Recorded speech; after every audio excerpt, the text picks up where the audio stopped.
Assalamu alaikum everyone. So in this video we are going to do the rubella and congenital rubella syndrome.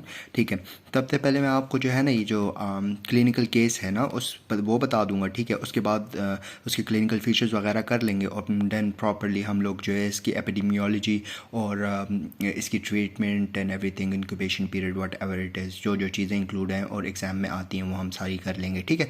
अच्छा देखो, सबसे पहले हमारे पास एक 9 साल का बच्चा है. ठीक है, वो अस्पताल आता है. ठीक है, उसकी हिस्ट्री होती है लो ग्रेड फीवर की. ठीक है, लो ग्रेड फीवर होता है. इसके अलावा पोस्ट ऑरिकुलर लिम्फ नोड्स जो होते हैं वो इनलार्ज्ड होते हैं. ठीक है, और रैशेस भी होती हैं. ठीक है, on examination rashes was noted on trunk and extremities which was minute, discrete, pinkish, macule and non confluent. ठीक है, फिर अब इसकी ये वो कर लेना है. अब सबसे पहले diagnosis is the main thing. ठीक है, देखो रुबेला के लिए आपने ये डायग्राम याद रखनी है. ठीक है, ये डायग्राम क्यों याद रखनी है? ये बड़ा सा हम लोगों ने इसको वो बनाया है, रेक्टेंगल टाइप बनाया हुआ है. देखो मैं आपको यहाँ से भी बता देता हूँ.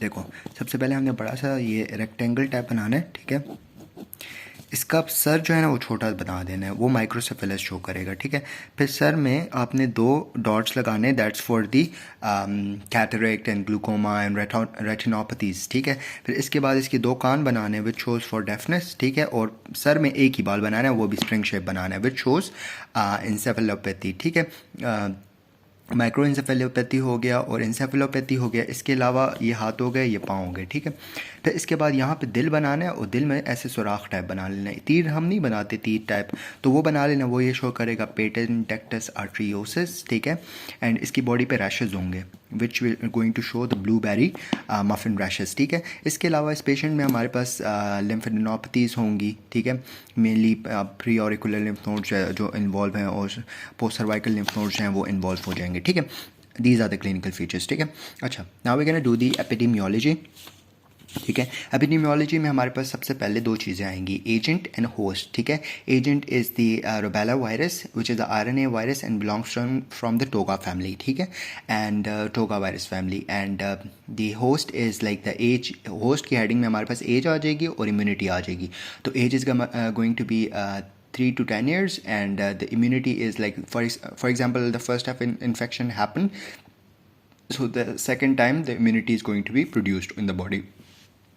ठीक है, फिर सोर्स ऑफ इन्फेक्शन तो clinical and subclinical cases होते हैं. ठीक है, these are the source of infection और इसके कोई ख़ास कैरियर्स नहीं होते रुबेला के. ठीक है, अच्छा फिर इसके बाद हमारे पास इसमें आता है पीरियड ऑफ कम्युनिकेबिलिटी. ठीक है, तो week before and after the rashes appear. ठीक है, ये हमारे पास पीरियड ऑफ कम्युनिकेबिलिटी होता है. ठीक है, इसके अलावा we can have the transmission. So the rubella transmission is mainly happened because of by direct contact, जिसमें हमारे पास वो आ जाते हैं ड्रॉपलेट और ड्रॉपलेट न्यूक्लियाई आ जाता है. ठीक है, droplet and droplet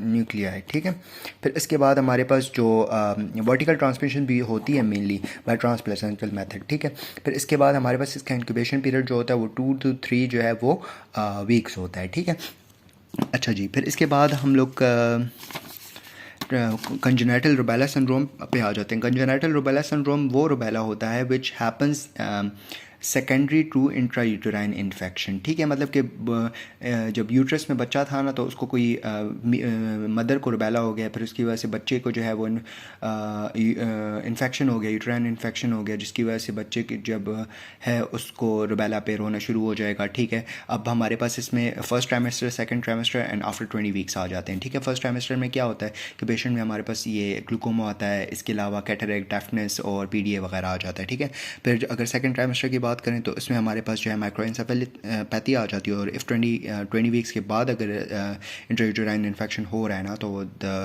there will be no defect in the baby. ठीक है, अच्छा जी, अब हम आते हैं इसकी ट्रीटमेंट पे ना.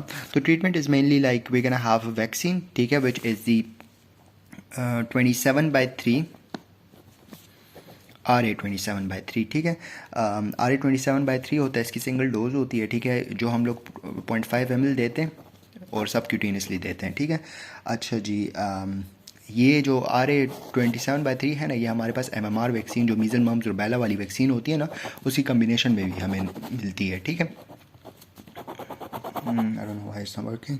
अच्छा जी, हाँ, और ये जो MMR वैक्सीन होती है ना, प्रेगनेंसी में हम लोग नहीं देते, ठीक है। And anything left? No, we done with rubella. Thank you.